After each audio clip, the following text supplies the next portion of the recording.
Bueno, pues nuevamente agradecer, Aarón, la invitación, que ya ha sido en varias ocasiones, la oportunidad de poder estar aquí en este espacio para analizar y reflexionar sobre distintos momentos políticos. Y ya lo decía Aarón muy bien, tenemos ahorita un momento preciso, que es este momento del proceso electoral. Me gustaría comenzar con un conjunto de evaluaciones que se han hecho sobre la percepción de la ciudadanía acerca del tema de la confianza en las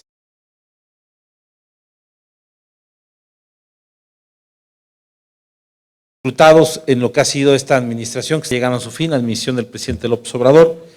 Podemos ver en esta encuesta que hace el periódico Reforma, junto con Mexicanos contra la Corrupción y la Impunidad, que el principal problema en México es la inseguridad desde hace ya varios años. En un segundo lugar, ahorita aparece nuevamente, después de que se había perdido y de que fue un tema importante hace unos años, el tema de la corrupción. Nuevamente la corrupción se está metiendo como el segundo problema más importante. Y el tercer problema, el tema económico. Y aquí es interesante porque las cifras económicas hablan de que el país va a terminar este año con crecimiento. Vemos el tipo de cambio peso-dólar la semana pasada y llegamos a estar a 16.70 y decíamos, wow, el superpeso. Pero resulta que con lo que ganamos no nos alcanza. Vemos que el precio del jitomate está en 68 pesos y la cebolla está igual de cara. Entonces, todos esos elementos uno dice, bueno, pues ¿qué está pasando? Pues que hay una situación económica muy particular también que se siente en los bolsillos. El cuarto problema que la gente está marcando es el tema del desempleo. El quinto es el de la pobreza. Y por último, el tema de la salud, que en su momento, pues por el tema del COVID fue muy fuerte. Son los temas que la gente considera son los principales problemas del país. No meten otros temas en esa dinámica. Y luego le preguntan a la gente a quién consideran o qué tan corrupto consideran a distintos, una lista de funcionarios públicos. Y entonces los peor calificados son los senadores y los diputados, que la percepción es que el 73% de ellos, 72% son corruptos. Después aparece el fiscal general con 59% vinculado al tema de corrupción, luego los alcaldes, que son vistos con el 54%, luego el gabinete con 50%, los gobernadores con 50%, y de repente llegamos al presidente y resulta que la gente dice solo es corrupto un 27%. Y de repente uno analiza y dice, ¿por qué será eso? Pues porque el presidente ha hecho una estrategia de comunicación, una estrategia de narrativa en la que diario con su mañanera mete la agenda política, de alguna manera va manipulando a veces la información, le dice traigo mis propios datos y aparte sabe muy bien usar la bandera de que él es honesto. Interesante la encuesta del periódico El Financiero de enero de este año, fue la peor evaluación del presidente, la aprobación fue del 55%, que es muy alta, es muy alta 55%. Estaba él, llegó a estar a 80% de aprobación. 55, si lo compara uno con el presidente Peña tiene una aprobación del 25%, eso es muy alta la aprobación del presidente.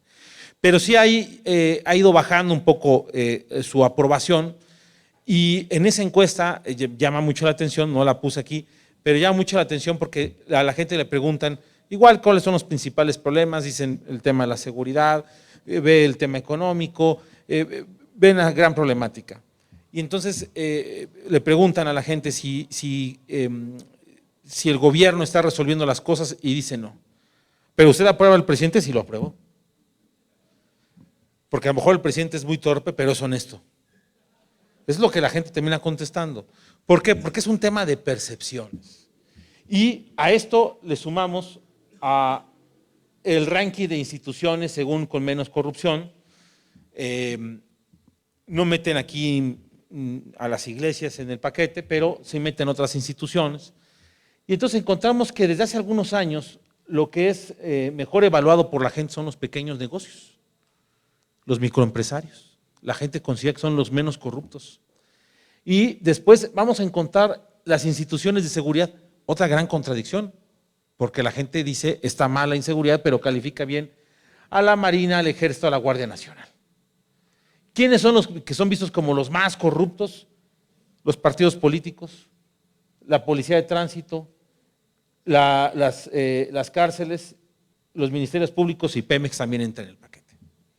Interesante, porque nosotros sabemos que en gran parte sí es cierto. Cuando uno llega al Ministerio Público, pues normalmente la corrupción es la que reina. Cuando vemos que exhiben un acuerdo político entre el PAN y el PRI que no se cumplieron, que, ojo, no está mal el tema de distribución de espacios de poder, eso es lógico. Lo que está mal es cuando están diciendo, te quedas con, yo quiero 6 notarías y el 20% de las oficinas de recaudación fiscal y quiero la dirección de eso. Eso es lo que está mal. Eso es lo que pierde la esencia de lo que debe hacer el servicio público. Entonces, por eso salen evaluados como salen evaluados. Y luego tenemos esta otra que todavía a mí me llamó más la atención. Si uno compara al gobierno con otras instituciones o otros grupos de poder, ¿cómo los califica? Si son más corruptos o no. Y resulta que para la gente, la sociedad civil es más honesta, los ciudadanos son más honestos, pero consideran que son más corruptos que el gobierno, los medios de comunicación y los empresarios.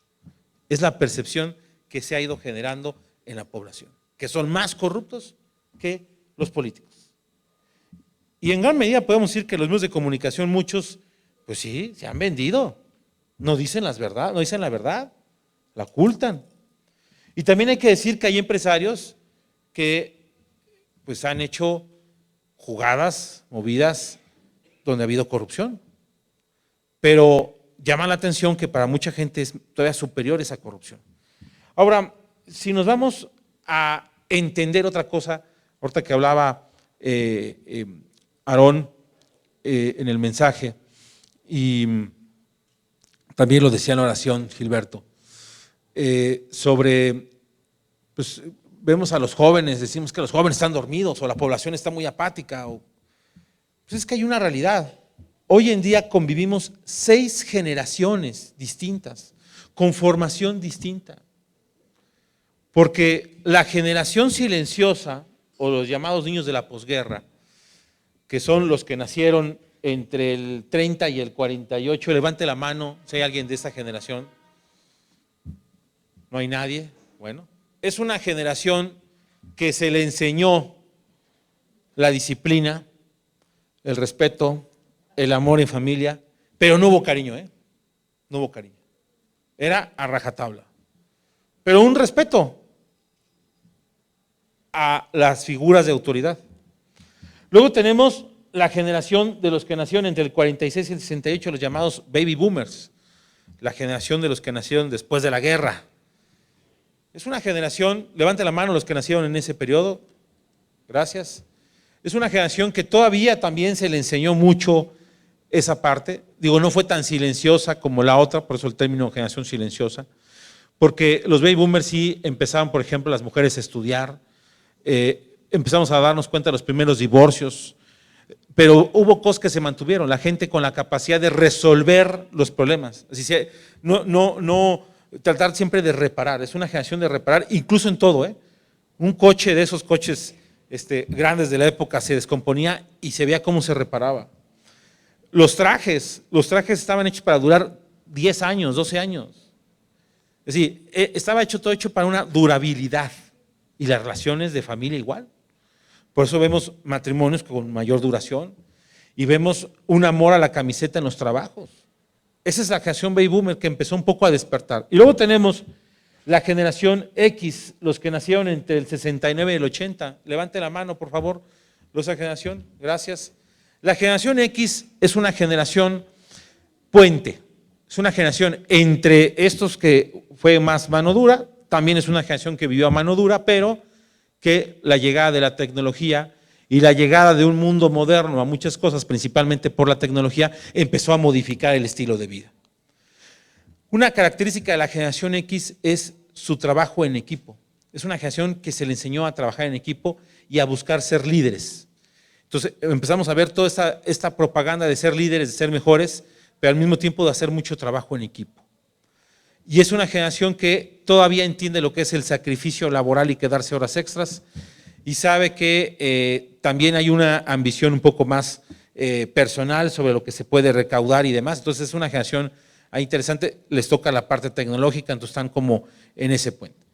Luego tenemos la generación de los millennials, los nacidos entre el año 81 y 93. Levante la mano, por favor, si hay algún millennial aquí.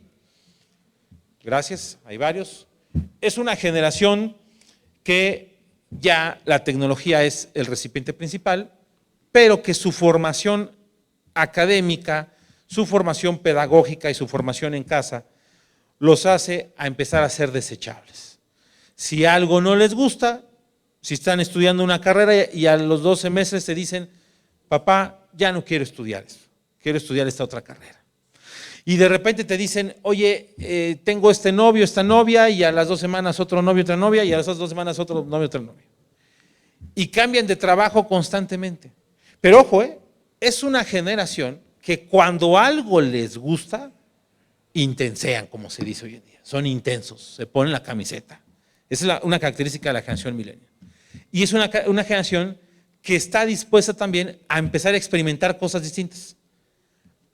A viajar, a estudiar fuera, a tener una dinámica particular de vida no tan sujeta a las reglas, y de alguna manera ellos van poniendo sus propias reglas. Luego tenemos la generación Z, los que nacieron en 1994 hasta el 2010. Levante la mano si tenemos centennials aquí, si hay varios centennials, gracias. Lo que les dije de los millennials, multiplíquelo por 3. Los centennials son totalmente tecnológicos. Sí, las redes sociales son su principal fuente de consumo, no solamente para gustos, sino para todo. El uso del internet y toda esta dinámica está en sus vidas, y también es muy experimental. Y ojo, a diferencia un poquito de los millennials, lo que los distingue es que son más individualistas. Por desgracia, la dinámica del egoísmo está más centrada en ellos. Entonces, no les importa si el mundo está derrumbando, si no les afecta. Y entonces cuando vemos nosotros que esta generación de los Zetas es la generación que es primer votante, o los más jóvenes, pues por eso no participan, porque no se sienten identificados con nada. Han perdido el sentido de identidad, o ellos han ido de alguna manera cambiando, y tienen hábitos totalmente distintos. Por ejemplo, mientras la generación X leía 2 libros al año en promedio, la generación Z lee 20 páginas. Si antes la concentración para la clase de un alumno de la generación millennial era de 3 minutos, de la generación Z es de menos de 1 minuto. Todo es totalmente audiovisual, todo es totalmente digital. No es su culpa, así les llegó este mundo. También tienen muchas virtudes. Son 3 veces más creativos que el resto de las generaciones. El ratón les gira más rápido. ¿Por qué? Porque se les ha sobreestimulado desde pequeños con la tecnología. Y luego tenemos la generación más chica, que no vota todavía, que son los niños de hoy en día, los de 2011 a la fecha. No sé si hay alguien que esté aquí de esa edad, ¿por qué no? No, si hay un niño, claro, si hay un niño por ahí. Esa es la generación alfa. La generación alfa, que también se le conoce como la generación burbuja. ¿Por qué la generación burbuja? Porque rápidamente están tan sobreestimulados que elevan y truenan como burbuja. El sentido de frustración es 3 veces mayor. Y la paciencia, mucho menos. Los que tengan hijos de esa edad o nietos de esa edad se darán cuenta que el nieto salió respondón, es por eso, por cómo está esa generación alfa. Pero regreso a la generación Z, también llamada generación de cristal o generación mazapán, porque fácilmente se ve duro y se derrumba. Es por eso, porque no hay un compromiso, no hay una identidad. Cuando logran tenerla, van a ser los mayores promotores de algo. Por eso es importante enamorar a esa generación. porque es una generación totalmente emocional. No es tanto la razón, es emocional. No están viendo resultados estadísticos de por qué está mejor o peor. Ellos lo que sienten, lo que perciben. Es un gran reto que tenemos en la formación cultural de los tiempos. Y bueno, siguiendo con la presentación, también hay algo que tenemos que, ya me voy a la parte política, más fuera de este punto, y es, ¿qué está pasando hoy en día en México? Estamos viviendo una alerta democrática, así, textual y sencillo. No me voy a meter ahorita, porque lo voy a hacer después, a nuestra agenda, pero desde el punto de vista político hoy en día tenemos que hay un deterioro de la democracia, que a lo mejor no lo hemos percibido, pero les puedo mencionar algunas cosas. El presidente anunció que el próximo 5 de febrero va a meter nuevamente un paquete de reformas constitucionales. Él ya había dicho que no lo iba a hacer, que ya había acabado, entregado el bastón de mando. Bueno, ya dice que el 5 de febrero. Son 10 reformas estructurales que está promocionando. Una de ellas es eliminar los órganos autónomos, las instituciones autónomas, con el argumento de que son corruptos, son neoliberales y demás. Resulta que esas instituciones son las que le han dado un contrapeso a un país que no ha sido nunca 100% democrático, que estaba en crecimiento. Es como si de repente es un niño que va creciendo y está llegando a la adolescencia, y en lugar de seguirlo formando para que llegue a la etapa adulta de la mejor manera, le regalas pornografía, le pones dulces y le pones droga en las manos. Eso es lo que está pasando, por representarlo así. Y entonces encontramos que muchas instituciones se buscan desaparecer. ¿Y qué es lo que ha pasado? Algunas han sido asaltadas de forma directa, entre ellas el propio INE y el Tribunal Electoral. Luego tenemos que, por desgracia, la polarización ha hecho la fragmentación política. Y ojo, la polarización se ha ido también a un tema incluso en casa, en la familia, en los vecinos. Un choque frontal entre fifís y chairos, pobres y ricos, se ha convertido en un tema que polariza. En lugar de unir, estamos en un tema de conflicto directo. Y luego tenemos, por desgracia, la militarización de la vida nacional. La función del ejército es cuidar a la nación. Cuidar a la nación de los enemigos de la nación. Y por eso el soldado es enseñado a matar al enemigo. Tú no lo puedes poner a un militar a cuidar las calles, porque no se va a poner a investigar el robo de una señora, va a agarrar y matar al asaltante, porque así se le educó. La policía civil tiene esa función de investigación y de ver por qué robó. Ahora, si a eso le sumas que los pones a construir aeropuertos, Tren Mayas, a bancos, a administrar aduanas, a hacer funciones que no son de su naturaleza, provocan ya sea deficiencias o la atracción, la tentación de la corrupción. Y a esto también tenemos otro de los problemas ahí que tenemos, es que estamos viendo un cambio de régimen. ¿A qué me refiero con un cambio de régimen? A un cambio de las reglas escritas y no escritas del juego político. Y en esas es donde hay, en lugar de los 3 órdenes de gobierno, el Ejecutivo Federal, el Estatal y el Municipal, todo se quiere concentrar en unas solas manos. Se elimina el papel del Poder Judicial y el Poder Legislativo y todo se concentra en una sola mano. Eso es lo que está haciendo en este cambio de régimen. Y luego tenemos, por desgracia, otra dinámica, la falta de diálogo y respeto a las minorías. Pero ojo, aquí hay que verlo al revés. Resulta que hoy en día hay minorías que pareciera que son mayorías y a las que se les da mayor juego político. Y aquí es donde viene una reflexión. López Obrador, que es un político muy hábil, hay que reconocer su habilidad política, a mí me llamó la atención que la semana pasada, cuando él de forma parte muy natural, porque ahí se le vio su naturaleza, lo saluda este señor vestido de mujer, Salman Luébano, y se hace para atrás, ¿no? Y entonces le preguntan en la mañana, oiga, ¿usted despreció? Y dijo, no, es que un señor vestido de mujer me saludó. Fíjense, fue muy natural de parte de él. Porque aparte dijo la verdad, es un señor vestido de mujer. Y lo que me llamó la atención fue que yo nunca había visto que al presidente lo doblaran. Y 2 días después se disculpó públicamente. De otras cosas no, pero de eso se disculpó. Porque recibió una presión que está por encima de un político que ha demostrado ser dueño del país. Fíjense ustedes el poder tan grande que tiene esta dictadura rosa que quieren imponernos.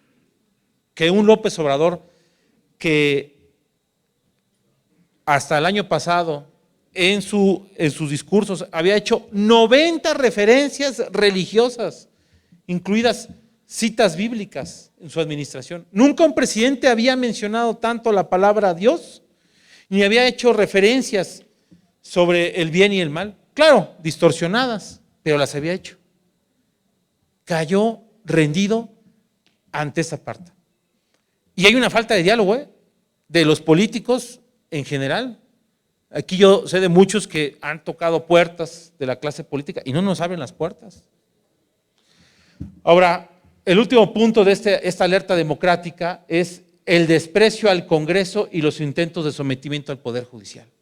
Es otra acción ahí permanente, que también hay que decir que no es que el Poder Judicial y el Legislativo sean lo máximo, no, tienen sus defectotes, especialmente el Poder Judicial. Pero tampoco puedes llegar a imponer, porque hay de forma natural, en una democracia, por eso es una alerta democrática, hay contrapesos. Y si no respeta los contrapesos y los juegos de poder, se convierte en dictadura. Así de sencillo y directo. La que sigue, bueno, aquí yo tengo el asunto. Y bueno, lo que les decía, esta no solamente es una alerta democrática, estamos viendo una alerta contra la persona, contra la familia, contra las libertades fundamentales.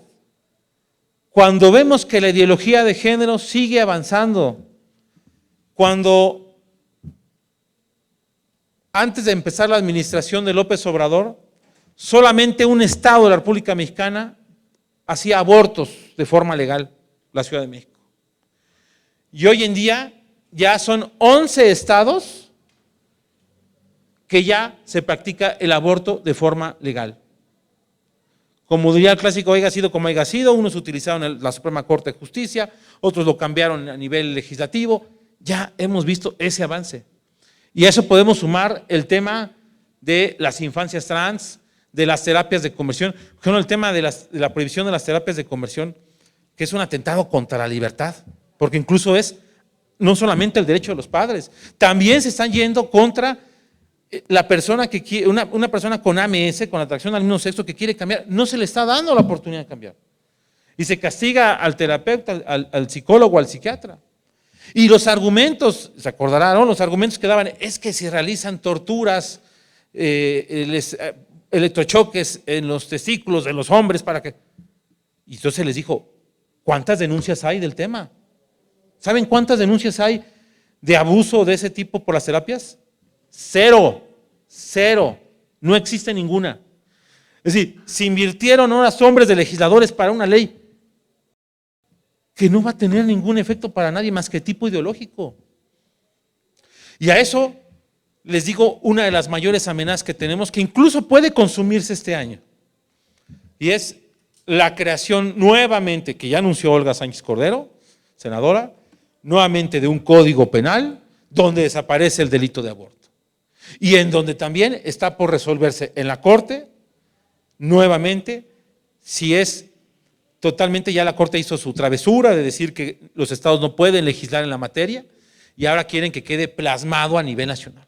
Eso no crean que es para el próximo, no. Está propuesto el 1 de febrero que arranca el último periodo ordinario de la actual 65 legislatura. Ahí está puesto. Es decir, es un avance, es una avalancha de ataques y de ataques y de ataques. Con las preguntas de, ¿no habría antes que resolver los 5 problemas que yo mencioné antes? La inseguridad, la corrupción, el tema económico, el tema del desempleo, el tema de salud. ¿No hay temas más importantes? Pues claro que los existen. Pero es parte de ese juego maquiavélico de distraer bajo esa dinámica y que esa es la agenda que corremos riesgo. Y que, como decía Aarón, por desgracia, ya hoy en día está como un cáncer que se ha expandido por todos lados. Ya no hay garantías de ningún partido político, ya no hay garantías de alguna institución. Ahora se ha convertido en un tema de personas, de tener que ver a las personas. Y bueno, ¿cómo está actualmente la Cámara de Diputados? Vamos a renovar la Cámara de Diputados. Actualmente la Cámara de Diputados, con el último corte, Morena junto al Verde y el PT tiene la mayoría absoluta, es decir, la mitad más uno de los votos, lo cual puede reformar prácticamente la mayor parte de las leyes generales. Pero no tiene la mayoría calificada, es decir, no junta los 334 votos, las 2/3 partes, para poder reformar la Constitución. Entonces alguien dirá, esta propuesta del presidente de las 10 reformas, bueno, es parte del juego político, es para distraer ante el proceso electoral, porque algunas de esas iniciativas que está promoviendo, pues son atractivas para muchos. Está hablando de eliminar el actual sistema de pensiones y que a la gente cuando se jubile se le dé el 100% de su pensión, del sueldo que tenía cuando trabajaba. Eso ni en los países del primer mundo pasa, esa cantidad. Y eliminar las AFORES. Y luego la otra es bajar la edad de los adultos mayores de la pensión universal de 65 a 60, hacer universal la pensión para los discapacitados. Hoy en día hay ciertas condiciones, lo deja totalmente abierto. Es decir, son cosas que obviamente son atractivas para una campaña electoral y las va a promover. Y él sabe que si no tiene ahorita los votos, le van a quedar 2 meses de la nueva legislatura de la 66 que entrará en el mes de agosto de este año. Entonces, ojo, porque esa reforma, si logra la mayoría calificada, va a poder hacer. Y en el paquete, pues si se vienen todas las demás cosas, se pueden hacer. ¿Cómo está conformado el Senado de la República? El Senado tiene una conformación muy parecida. Morena tiene ahorita 58, bajó el número de senadores de Morena, pero no tiene junto con el PT, el Verde y la bancada del PES, tiene hoy en día la mayoría absoluta, la mitad más uno, más no la calificada para reformar la Constitución. Ya vimos lo que pasó con el caso de la Suprema Corte de Justicia, donde por primera vez en la historia reciente, desde que el presidente manda esta terna al Senado, pues al ser rechazada 2 veces la terna, la ministra Lenia Batres, bueno, fue nombrada ya directamente por el presidente, ya no pasó por el legislativo. ¿Cómo está conformado actualmente los gobernadores? Morena y sus aliados tienen hoy en día 23 gobernaturas y la oposición tiene el resto. Vemos pues prácticamente todo el mapa en color rojo y luego tenemos cuánta población gobiernan. Morena y sus aliados gobiernan prácticamente a 91 millones de mexicanos, casi el 72%. La oposición gobierna 35 millones, casi el 28%. Luego vienen los congresos locales, donde también Morena y sus aliados tienen 23 congresos y la oposición tiene el resto. Recordar la importancia de los congresos locales, para 17 de ellos tienen que ratificar cuando se hacen reformas constitucionales. Y si lo vemos en número, bueno, pues Morena hoy en día, solito, sin sus aliados, tiene el 37% de los diputados locales, mientras que el Verde y el PT, sus aliados, sumados, dan el 48% de los diputados locales. Vamos ahora a donde sí empieza algo interesante, que es el caso de los municipios.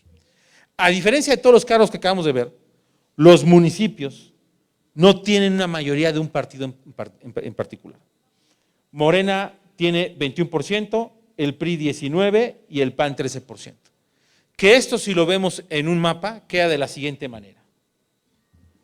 Así se gobierna a nivel municipal, multicolor, es un confeti. Y entonces es cuando viene la gran reflexión. No todo está perdido. ¿Por qué lo municipal está de color distinto a lo de los estados y demás? Porque la gente, la autoridad más inmediata que tiene es el municipio. Y entonces es al que le va en su mente a decir, ¿a quién le voy a dejar las llaves de mi casa?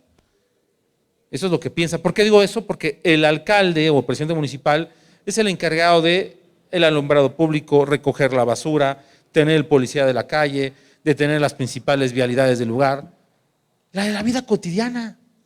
Por eso la importancia de lo municipal. Por eso la importancia de que la primera conexión política es con el alcalde y los regidores, con el síndico, porque es lo más inmediato. Y ahí es donde este mapa nos demuestra, ese mapa multicolor, vean ustedes cómo queda, y aparte están los usos y costumbres. Esa es la gran oportunidad del proceso electoral. Obviamente hay varias, me preguntan, oye, ¿cómo se ve el panorama? ¿Quién gana ahorita más? Ahorita se los voy a comentar. Pero sí les puedo decir algunos elementos que hay que considerar de este proceso. Miren, esto de aquí es el presupuesto aprobado 2024. Los que no alcanzan a ver aquí los numeritos chiquitos, esto de azul, esa parte de azul, es el presupuesto destinado a programas sociales. Por primera vez, más de la mitad va a ser para los programas sociales. Y aquí vemos cómo ha ido aumentando ese porcentaje año con año de programas. Ahí está. El presupuesto aprobado para temas de bienestar. Y ven ustedes cómo en los últimos 3 años ha sido un aumento del 44, 31 y 25%.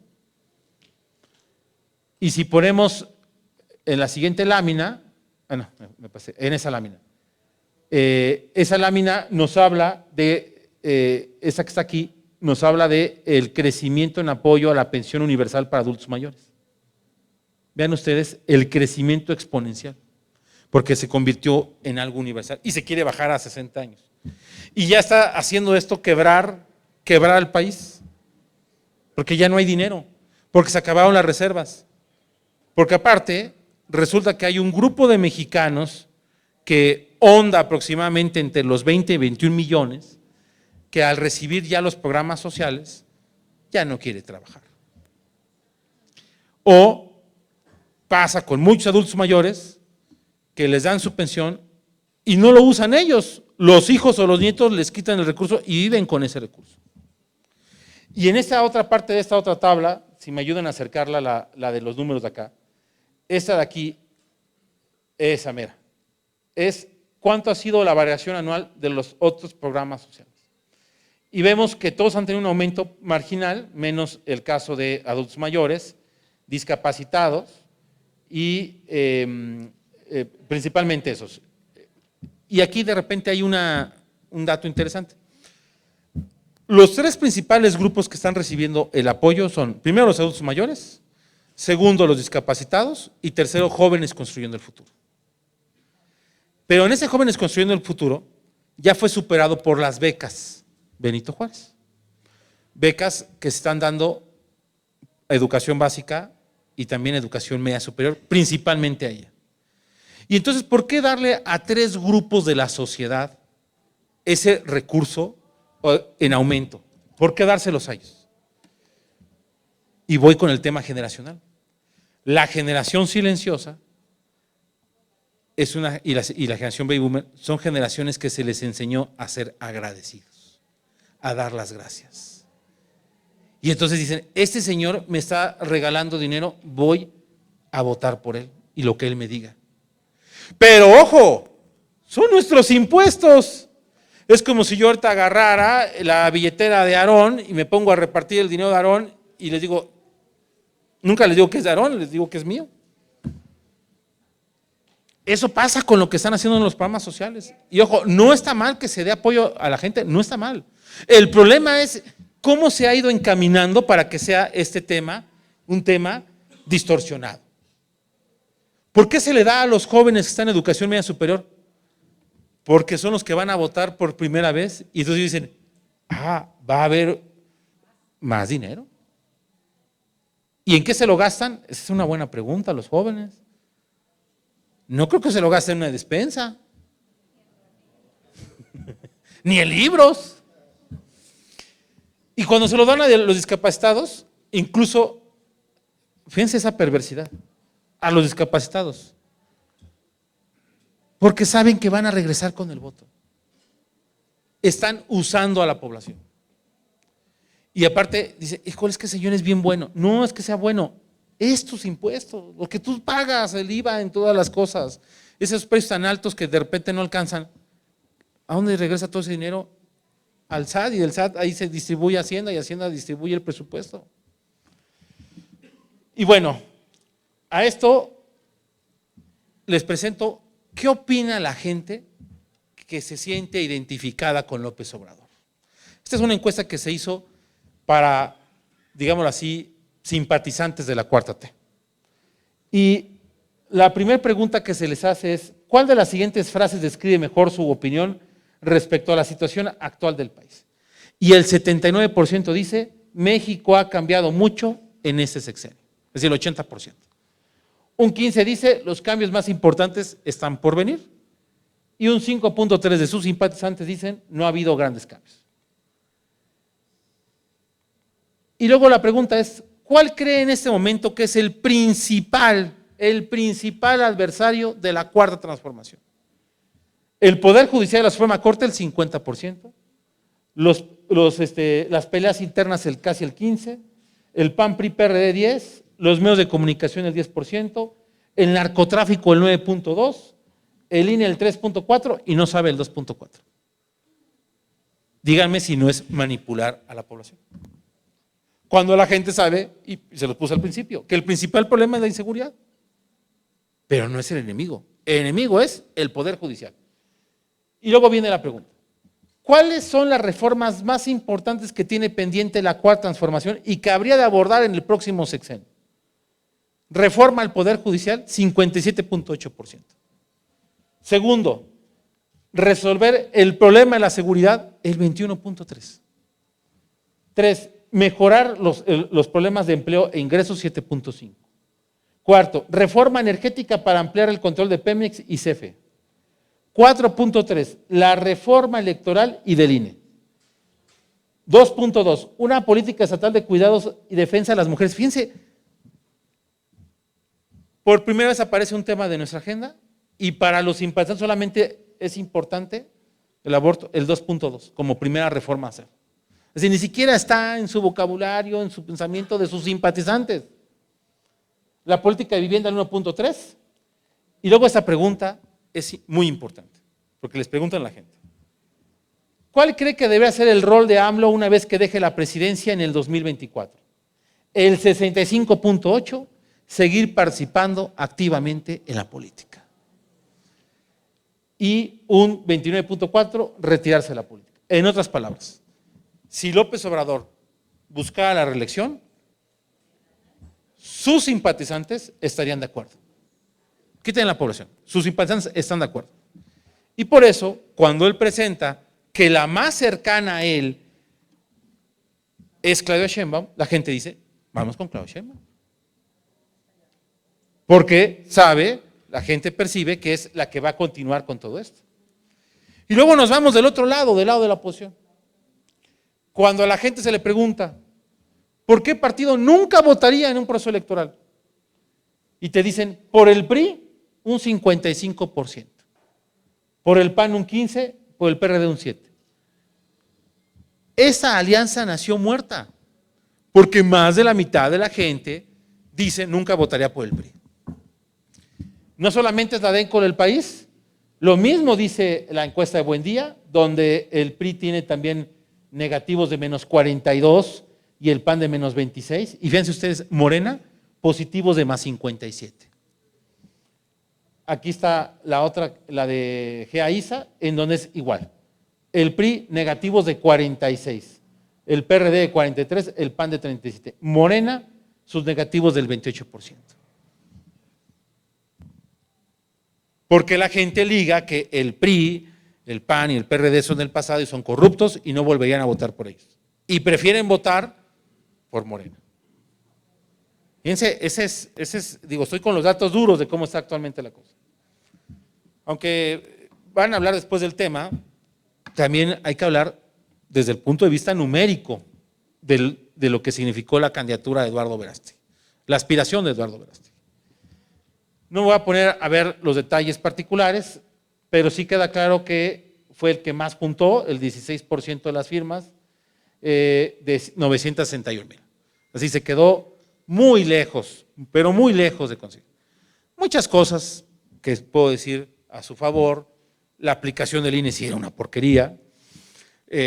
Sí hubo, pues de alguna manera, falta de planeación, de estrategia, de operación. Sí hubo, a mi juicio, errores muy fuertes que él cometió. Pecó de soberbio con la metralleta esta que sale diciendo que va a matar a la Agenda 2030, sí, con una metralleta en un Provida no puede salir a decir eso. Hubo muchos errores en esa parte. Pero ya lo desearon y lo represento en la siguiente lámina. Esa es la fuerza de las firmas de Eduardo Verástegui.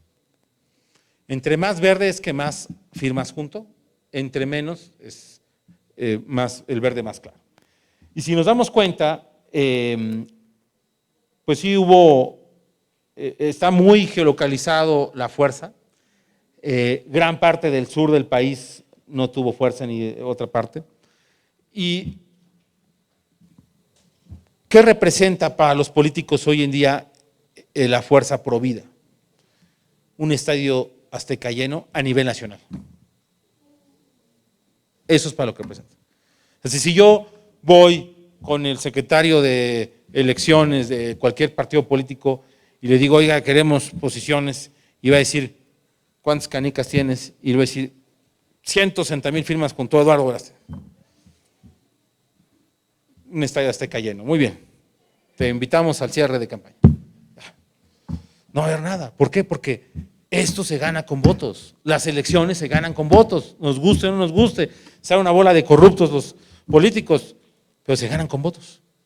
Y entonces, por desgracia, al convertirse en una aspiración presidencial muy identificada con una agenda, ese fue el problema, pues así ya queda etiquetado. Estoy seguro que hubo sin duda mucha gente que está con Xóchitl o con Claudia y demás, que son gente de fe, gente buena, gente de nuestra agenda, sin duda habrá. Y yo estoy seguro que hay muchísimos más millones de mexicanos que comparten nuestra agenda. Pero ahí viene uno de los problemas culturales y de deformación de nuestro lado. Como siempre hemos visto muy mal a la política, la vemos como algo cochino, algo que nos ensucia, nos olvidamos del objetivo central de la política, que es el servicio a los demás y un acto de caridad hacia los demás, la política, porque sin tú conocer al prójimo, vas a hacer cosas para su mejoría, para buscar el bien común. Pero lo hemos tan satanizado que decimos, el que se meta ya se perdió, hay que rezar por su alma. Y entonces hemos dejado que los malos lleguen. Y entonces somos, como decía hace rato Aarón, bastante ingenuos, hasta para esos arietes políticos. Somos ingenuos. Entonces, en lugar de motivar y de salir a dar la lucha y enfrentarse en este campo tan complicado y de hacer una conversión del campo político, criticamos a los que lo hacen de este lado, no los apoyamos y mejor preferimos quedarnos en los cuatro muros del templo, porque así no va a haber problema. No, mijo, es que te metes a eso te vas a perder y no, muchos problemas. ¿No? En lugar de lograr el gran reto que sería convertir a la población con buenas acciones. Hay tres opciones para la presidencia. Llegó el momento. Los tres son pro aborto. Los tres están a favor de la ideología de género. Solo que hay, a mi juicio, diferencias. Algunas sustanciales. La señora Claudia es una técnica que es muy disciplinada y muy obediente.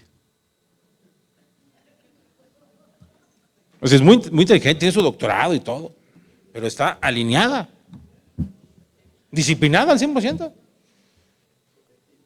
Me comentaba una de las gentes que están en la campaña, llevando la parte de publicidad, que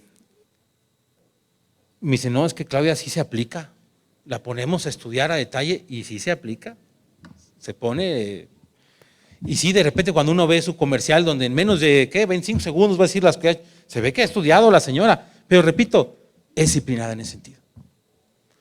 Luego está el otro caso que es el de Xóchitl, que a diferencia de la otra sí viene de la cultura del esfuerzo. Por eso, al arrancar, al iniciar, tuvo un impacto, porque era mediáticamente darle la torre a la narrativa de un presidente que está en contra del aspiracionista. Porque la señora Xóchitl representa esa cultura del esfuerzo, ¿no? De origen indígena, vendía gelatinas, se fue a estudiar una carrera, fue empresaria, etc. Entonces, por eso, ese tiene un dato interesante. Sin embargo, también debo decir dos cosas que me tocó a mí ver en el Senado de la República, nos tocó ver, que sí, y eso se lo agradezco, no va a medias tintas, ella es clara de cómo piensa. Ella ha sido muy clara de cómo piensa. Y cómo piensa en la agenda vida y familia. Ha sido muy clara. Y otra, no es alguien que acostumbre trabajar en equipo. Y digo, no, porque llegó ahorita la diputada Joana, va a ver feo, ¿ah? Pero es cierto, no está acostumbrada. ¿Por qué? Porque ella no proviene de los partidos políticos, militó en su juventud en estas ondas marxistas, pero nunca ha estado alineado a un partido. Entonces ella es muy independiente, muy libre. Entonces va como al otro extremo. Y bueno, lo de Álvarez Maínez es un buen chiste. No, es un mal chiste. El buen chiste era Samuel García. Samuel era el buen chiste. Porque ese era con Mariana Rodríguez y ese era atractivo. Pero Jorge Álvarez Maínez no. Jorge Álvarez Maínez viene de la vieja clase política. ¿Hay alguien aquí de Zacatecas? ¿No? Bueno. Fue regidor y diputado local de Zacatecas, regidor por el PRD, y después se convirtió a Nueva Alianza para votar con el PRI. Como es buen operador, se lo jala a Dante Delgado y lo convierte primero secretario de movilización política de MC, y luego de ahí lo hace diputado federal una primera vez, después lo hacen secretario de acuerdos, y ahora pues se convirtió. Es buen tribuno, no se me hace espectacular, pero sí les puedo decir que él ha aprobado y motivado iniciativas a favor del aborto, todo lo de ideología de género, sí lo ha presentado Álvarez Maínez, en la 63 legislatura y en la actual legislatura. Entonces, MC tiene 2.5 millones de voto duro, no sé cómo se vaya a comportar, si la gente va a votar o no, y qué tantos votos le va a quitar a uno o a otro, pero son las tres opciones que existen ahorita en este proceso. Y si me preguntan, no, ¿y qué? ¿Hay que anular el voto o hay que poner Eduardo Verástegui? Y eso no será mi tema de discusión hoy en día, pero a mi juicio, pues sí, anular el voto es una forma de representación política, es una forma. Pero lo que considero que debería ser la verdadera batalla es el Congreso. Esa, para mi juicio, es la verdadera batalla, el Congreso. Y los congresos locales, y las alcaldías también. Esa debe ser la verdadera batalla. Y yo aquí les pongo las 7 plagas de la antidemocracia de hoy en día. Primero, la violencia. La violencia que se ha hecho cotidiana. Un amigo mío, originario de Salvatierra, me contó que él iba a ir a la fiesta. Él vive en la Ciudad de México. Y iba a ir, pero dijo, no, mejor me atraso una semana para ir con mi familia. Y me dice, yo iba a ir a la fiesta donde mataron a estos 12 muchachos. Yo iba a estar ahí, yo estaba ahí invitado. No fui. Y eran muchachos comunes y corrientes. Uno vendía tamales, la otra muchacha estaba por entrar a llevar la mercadotecnia de una empresa. El otro, su papá, uno de los arrendatarios de automóviles de la zona. Vamos, gente común y corriente, gente bien. No eran ni consumidores de drogas, ni eran narcomenudistas. ¿Causó indignación en la sociedad que mataran a 12 Esperanzas? No, porque ya se nos hace cotidiano. Cuando llevamos hoy casi 180,000 asesinatos, homicidios dolosos en este país, en esta administración, ya nos hemos vuelto indiferentes, no sentimos nada. La otra plaga que tenemos, el fraude. Ya lo expliqué con los programas sociales. Ya no es el fraude que llega alguien y se roba la urna y se echa a correr. No, eso ya pasó. Yo hago el fraude haciendo coacción del voto, haciendo presiones, diciendo a la gente que si no vota de tal forma va a perderse el programa social, es manipulando. Ese es otro tipo de fraude que hoy en día existe. La corrupción. Que les digo, el problema de la corrupción no es en qué se gastó el dinero el corrupto, es a qué estaba destinado ese recurso. Entonces, cuando se hace un puente mal, porque se utilizó material barato para para que se llevara más dinero el gobierno que lo autorizó, cuando vemos hospitales, gente que muere porque no tiene medicinas o no le hace el tratamiento médico porque se lo robaron, bueno, esas son las afectaciones de la corrupción. Entonces, ese es el verdadero problema de la corrupción. La otra plaga, la desinformación, las fake news, que hoy en día están tan de moda las fake news. Y se inventan muchas cosas, y de los dos lados, de los dos lados se inventan muchas cosas. Que si Claudia Sheinbaum nació en Bulgaria, no nació en Bulgaria, no nació. Que si Xóchitl Gálvez mata bebés en las noches, no, tampoco, no hace eso. Sí, hay muchas historias que se hacen alrededor. La desinformación. Tenemos ahí información, ahí reconozco el gran esfuerzo que hace Iniciativa Ciudadana siempre estar informándonos en los temas de nuestra agenda. La polarización, ya le expliqué hace rato del problema de la polarización, el abstencionismo, que ahorita va a hablar del abstencionismo, y la apatía, que va conectado con lo que les decía yo de las generaciones y de por qué es el tipo de apatía. Y que también se remata con lo siguiente: si en la casa todo el tiempo escuchan que los políticos son de lo peor y que todos roban, pues los hijos van a decir, ¿yo por qué voto? Si dicen que son una bola de corruptos, ¿para qué voto? Sí, hemos maleducado en ese sentido. Ahora, temas clave para este proceso electoral. Más allá de nuestra agenda, hay una serie de temas que están interconectados, que están vinculados a todo esto, que son democracia, educación, seguridad y salud. Díganme cuánto tiempo me falta, porque si no yo me puedo quedar todo el Congreso hablando. Y van conectados. 10 minutos, perfecto. Educación. Ya vimos cómo se ha hecho la propuesta ideológica en los libros de texto.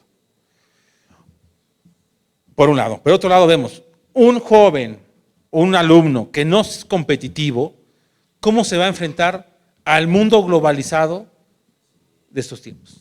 Si no sabe leer, no sabe hacer sumas, no sabe hacer nada, lo básico. Ahí están los resultados de la prueba PISA. El otro tema que está vinculado, la seguridad. Si tú no puedes salir a tus calles a vivir seguro, a sentirte seguro, si no puedes estar en paz, si la encuesta que hoy se dio a conocer del INEGI, donde la percepción de seguridad a nivel nacional es de 40%, es decir, gente que dice vivimos en seguridad un 40% y el otro 60% dice es terrible, cuando tú ves que 98 de cada 100 habitantes de Fresnillo dicen que el lugar donde viven los van a matar, pues se convierte en un punto importante. Y luego está el tema económico del que ya hablé hace ratito, pero que está vinculado. Si yo no tengo dinero en los bolsillos, ¿cómo va a atender el siguiente gran tema, que es el tema de salud? El tema de salud es fundamental porque es uno de los temas que los mexicanos, los latinoamericanos, pero los mexicanos muy en particular, atendemos. ¿A qué me refiero? Si se nos enferma un familiar, la abuelita, la mamá, la tía, etcétera, vemos de cómo lo hacemos, pero los llevamos al hospital, ya sea, fíjense, México es de los países de la OECD el que más gente acude a clínicas privadas, porque no confía en el sistema de salud público, entonces tienen que ir a los privados. Y a eso imagínense ustedes el dolor que dices, ¿cómo resuelve? Entonces empeñan lo que sea, pero atienden al enfermo, Esa es una naturaleza que tenemos muy humana. Entonces, si no te atienden salud, no tienes economía, no tienes seguridad, Y ahí viene el otro tema, que es clave a todo esto, que es el tema de la democracia. Porque la democracia es todavía la libertad religiosa, la libertad de expresión, la libertad de movimiento, la libertad de muchas cosas. Y si se acota la libertad, se acota incluso nuestra propia práctica del día a día. Veamos lo que ha estado pasando en Nicaragua, que se ha hecho una persecución a líderes religiosos. O volteamos a otras partes del mundo donde está prohibido rezar afuera de los abortorios, en Estados Unidos, en España. Bueno, el reto de los abstencionistas. Hay 4 tipos de abstencionistas, los menciono muy rápido. Están los apáticos, que dicen, ¿para qué voto si todo va a seguir igual? Están los de convicción, los que no creen en el sistema de partidos, los que dicen, todos son igual de lo peor y aparte el sistema está mal. Están los arrepentidos, los que dicen ya voté por el PAN, por el PRI, por Morena y ya no quiero saber nada de la política. Y están los ignorantes, ¿no? Que aparte en la elección del Estado de México lo medimos nosotros con la plataforma de Saber Votar, que hay un importante número de la gente que no sabía que tenía que tener credencial de elector, dónde estaba la casilla, qué tenía que hacer, etcétera. De los que no votaron, de los encuestados, el 30% nos decía que no sabían esos datos generales. Increíble, pero es. Y a cada uno hay un asunto particular. A los apáticos, enamorarlos y resaltar su aportación, aunque sea con su voto único. A los de convicción, que anulen su voto, pero que vayan, porque si no gana el voto de hambre, gana el voto comprado. A los ignorantes, pues es ignorancia pura vencible. La ignorancia es vencible. O sea, hay que educar. Y a los arrepentidos decir que siempre hay un cambio, hay una esperanza, y yo les hago el énfasis en el tema de los gobiernos municipales, en el tema de los congresos, que es a los que habría que hacer mayor énfasis. Por bloques de edad, los jóvenes, los generación Z y los millennials también, los que más se abstienen. A nivel económico, la clase media alta, cambiar el paradigma. Hace poco invitaron en un estado, una zona económica, a dar una plática y una señora al final me dice, es que yo no voto porque votar es de pobres. Y dije, ay, chihuahuas, ¿no? Fíjense, hay que romper ese paradigma con la clase media alta, que es totalmente apolítica. Y por último, una narrativa especial a la clase media baja. ¿Por qué a la clase media baja? Porque son los principales beneficiarios de los programas sociales, a los que los han engañado y manipulado diciéndoles que es el dinero del presidente cuando es nuestros impuestos. Escenarios en esos momentos. Si ahorita fuera la fotografía en estos momentos, ese es lo que yo veo como posible, si me regresa nada más para crear, lo que puede pasar. Hay 5 escenarios. Los que están en rojo no van a pasar, ¿eh? Imposible que pase. Imposible. ¿Qué es? Que Sheinbaum gana la presidencia y la mayoría calificada, eso no va a pasar. Numéricamente no se puede. No. Que la compre, esa es otra historia, pero electoralmente así va. La quinta, que Xochitl gana la presidencia con mayoría absoluta con sus aliados, tampoco va a pasar, ¿eh? Tampoco va a pasar, con la pena. Ahorita en estos momentos, el escenario que marcan las encuestas, que son fotografías del momento y situaciones, es que Sheinbaum gana la presidencia con mayoría absoluta de sus aliados, así como está ahorita la situación, en estos momentos. Falta todavía, no van a decir, faltan las campañas, no, las campañas ya empezaron hace tiempo, no. Faltan los acomodos que se pueden llegar a dar. Y hay 2 escenarios que están en amarillo porque pueden llegar a darse. Que Sheinbaum gana la presidencia, pero no tiene la mayoría absoluta, y entonces se ve obligada a negociar. O Xochitl gana la presidencia y no tiene mayoría absoluta. Y regresamos a la dinámica de contrapesos. Eso es lo que sí veo, esos 3 escenarios, el verde y los 2 amarillos, que es posible que terminen pasando. Y más si se da ese empuje que les digo en el tema de los congresos. Y en escenarios, en números, ahorita con la estadística que hemos hecho en Saber Votar, yo ahorita les digo qué es Saber Votar, en ese momento el PT y el PRD perderían el registro, Morena y los aliados tendrían entre 270 y 280 diputados y entre 70 y 75 senadores, por ciertos movimientos ahí marcados, el PAN entre 100 y 110 y entre 23 y 26 senadores, el PRI entre 70 y 80 y de 18 a 21 senadores, MC entre 35 y 45 diputados, 9 a 2 senadores. Debo decir que cuando se hizo ese estudio era cuando todavía estaba Samuel García en la boleta. No lo hemos actualizado. Yo creo que va a disminuir ahí el tema MC. Y el PRD entre 15 y 20, 25 diputados de mayoría y 4 o 6 senadores, igual que podrían ser en el tema de mayoría. Termino con reflexiones, porque no solamente es reflexiones y acciones, para no quedarnos solamente en el diagnóstico, sino en el punto de la acción. Papel de los ciudadanos. ¿Qué tenemos que hacer? Estar bien informados, hacer redes naturales, invitar a 3, formación permanente y hacer comunidad. ¿Y a qué explico con esto rápido? Ya dije el tema de estar muy bien informados, saber lo que pasa, ir a las fuentes principales, etcétera. Hacer redes naturales. Tenemos redes naturales. Familia, vecinos, amigos. Esos hay que empezar a englobarlos. Y apadrinen a 3 personas. Yo sé que aquí habrá algunos que me digan, yo puedo apadrinar 100, qué bueno. Pero por lo menos pónganse el que son 3. 3 personas a las que hagan que saquen su credencial de elector, que voten, que participen, que se integren, que estén encima de los candidatos. Por lo menos inviten a 3 a que hagan esa función. La formación permanente, que es lo que siempre ha estado haciendo Iniciativa Ciudadana, y la motivación para hacer comunidad. Es importante hacer comunidad. Iniciativa Ciudadana hace mucha comunidad. Mis conclusiones: la lucha real es por el Congreso Federal, la estrategia que les decía de lo local a lo nacional, y así lo digo, los 3 candidatos presidenciales son tan malos que ninguno va a ser paraguas. Y entonces, nuevamente el presidencial se convierte en campaña paraguas hacia los de abajo. Y aquí puede ser al revés, por primera vez, que lo local impulse a lo nacional. Y ya lo vimos en el mapa de los municipios. Empuje de la sociedad civil organizada, que debe ser una materia permanente, la promoción real del voto y la participación. Y aquí cuando digo es no solamente llamar a votar, no, es hacer una verdadera estrategia para hacer votar a esos bloques de abstencionistas. Y lo que les decía, la narrativa especial a esa clase media. Yo de esa manera les agradezco su atención y quedo atento. Gracias.